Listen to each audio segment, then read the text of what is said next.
दोस्तों ब्रिटिशर्स ने हमारे ऊपर करीबन 200 साल राज किया है और जब वो हमको छोड़ के गए तो मतलब बेहाली छोड़ के गए थे, लेकिन उसके बावजूद भी हमारा स्पेस प्रोग्राम उनसे इतना ज़्यादा आगे है कि 1980 में ही हमने अपनी पहली सैटेलाइट खुद से ही लॉन्च कर दी थी। लेकिन यूके आज भी स्ट्रगल कर रहा है कि अपनी पहली सैटेलाइट लॉन्च कर दे। अभी जो उन्होंने कोशिश करी थी वो फेल हो चुकी है अपनी पहली सैटेलाइट लॉन्च करने की, जहाँ पर वर्जिन ऑर्बिट ने बताया कि हमारा रॉकेट मतलब कुछ टेक्निकल फॉल्ट की वजह से वो फेल हो गया, वो पहुंच ही नहीं पाया ऑर्बिट तक। यहाँ पर 747 जेट का यूज़ किया गया था सैटेलाइट को लॉन्च करने के लिए कि भैया ये जो एयरक्राफ्ट है ये मिड एयर में पहुंचेगा, उसके बाद में ये उस रॉकेट को नीचे छोड़ देगा, उसके बाद में कुछ ऊंचाई तक तो इसने पहुंचाई दी है, उसके बाद में रॉकेट अपने आप ले जाएगा इसे ऑर्बिट में। लेकिन वैसा नहीं हुआ। और मैं बता दूं ये वर्जिन गैलेक्टिक के ही मालिक की कंपनी है वर्जिन ऑर्बिट, जिन्होंने अपना आइडिया ऐसा ही लगा रखा है कि स्पेसशिप भी ये ऐसी ही बनाएंगे जो कि इसी तरीके से लॉन्च की जाएगी आगे चल के। लेकिन अभी के लिए ये फेल हो चुके हैं और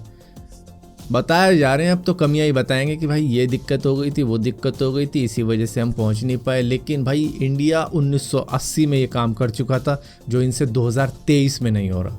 दोस्तों माइक्रोसॉफ्ट ने शो ऑफ किया है अपने वेल ई को, जो कि टेक्स्ट टू स्पीच फीचर वाला एक आर्टिफिशियल इंटेलिजेंस है, लेकिन ये आपकी आवाज़ को कॉपी कर सकता है अगर आपका सिर्फ 3 सेकंड का इसको ऑडियो सैंपल मिल जाए। ये बिल्कुल डीप फेक की तरह है। डीप फेक के अंदर किसी के भी चेहरे को कॉपी किया जा सकता है और उसके बाद में आप कहते रहो कुछ भी, उसका चेहरा आपके ऊपर आ जाएगा और उसके बाद में इस तरीके की वीडियो बनाई जा सकती है। लेकिन इसका यूज़ करके डीप फेक को और भी ज़्यादा एडवांस किया जा सकता है, जिससे ये लगेगा कि हाँ भाई जिसका फेस दिख रहा है वही बंदा बोल रहा है। इसके अंदर इन्होंने क्या किया है कि 60,000 घंटे की ट्रेनिंग करवा दी इसको इंग्लिश लैंग्वेज स्पीच की, जिससे कि ये टेक्स्ट टू स्पीच में मास्टर हो गया। और इसी के साथ साथ 7,000 से भी ज़्यादा स्पीकर्स की वॉइस को कॉपी करवाया, उनको मिमिक करवा के देखा। तो इतनी रिसर्च इन्होंने अब तक कर डाली है और इसकी खासियत ये है कि किसी की वॉइस ही नहीं बल्कि जिस एनवायरनमेंट के अंदर वो वॉइस रिकॉर्ड की गई है, या फिर मान लो कोई भाषण चल रहा है या फिर किसी क्वाइट रूम में बैठा हुआ है कोई बंदा,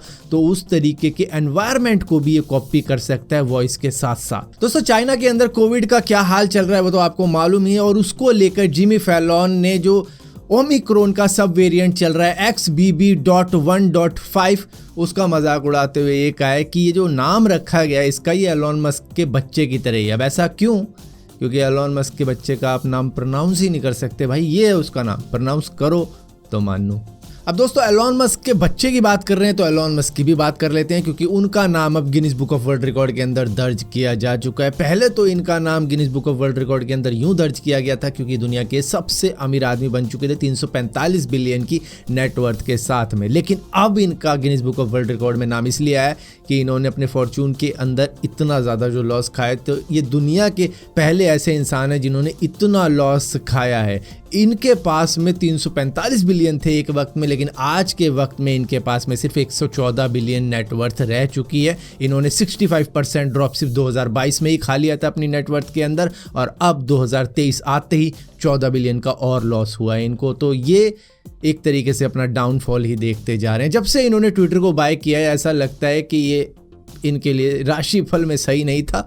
शनि का राहु पता नहीं कौन सा ग्रह इनके पलट गया कि ट्विटर बाय करते ही इनका डाउनफॉल चालू हो गया। अब यहीं पर दोस्तों यूके की बात कर ही रहे हैं तो यूके ने एक नया लॉबी निकाल दिया है कि भैया फास्ट इंटरनेट अब लीगल रिक्वायरमेंट है हर एक घर की। लेकिन जो नए घर बनाए जा रहे हैं या फिर कोई घर बाय कर लेता है अब, या फिर रेंट पे ले लेता है या लीज पे ले लेता है, उनको रिक्वायर्ड है हाई स्पीड इंटरनेट। और जो कनेक्शन वाले भी हैं उनको भी कहा गया है भैया इनको लगा के दो, इनको गीगाबिट कनेक्शन मिलना चाहिए, वो भी सस्ते रेट में। मतलब हाई स्पीड कनेक्शन अब एक रिक्वायरमेंट है हर एक सिटीजन की। हालांकि 2030 तक का एम लगा के बैठे हैं कि पूरी कंट्री को ही गीगाबिट कनेक्शन से कर देंगे, मतलब सबके पास में हाई स्पीड इंटरनेट होगा। लेकिन शुरुआत ये अब नए घर से कर रहे हैं, बाकियों को बाद में कवर करेंगे। दोस्तों इंडियंस सारी दुनिया में जाकर कमाल कर दिखाते हैं अगर इंजीनियर्स की बात करें खास तौर पे, क्योंकि वो जिस तरीके की कोडिंग करते हैं, जिस तरीके की प्रोग्रामिंग करते हैं, वो कमाल ही कर देते हैं सारी दुनिया के अंदर। और ये बात इंडिया की फाइनेंस मिनिस्टर